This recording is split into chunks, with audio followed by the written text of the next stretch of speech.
Tabiat bilan uyg'unlikda yashash mana asl maqsad. Aql yo'l ko'rsatadi. Xohish va qo'rquv hayvoniylikka tegishli narsa xolos. Uyg'unlik siz tinchlikni kuch irodasi bilan adashtirasiz. Inson o'zini takomillashtirish kerak. Xohish va qo'rquvdan voz kechish irodani charxlaydigan olovdan voz kechishdir. Lekin hissiyotlar insonni qul qiladi. Ular boshqaruvdan ayiradi, tinchlikni buzadi. Erkinlik o'zini boshqarishda. O'zini boshqarish inson faqat tiyilish bilan buyuk bo'lmaydi. O'zlikni cheklash emas, chegaralarni buzish kerak. Tinchlik zaiflik emas, balki hirslar zulmidan ozodlikdir. Dono odam ko'r-ko'rona harakatlanmaydi, balki aqlga muvofiq ish qiladi.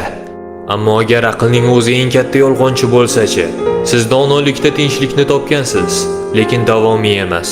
Men hayotni istayman. U meni yaralasa ham, parchalab tashlasa ham, menga xotirjamlikdan ko'ra kurash, nazoratdan ko'ra erkinlik bering.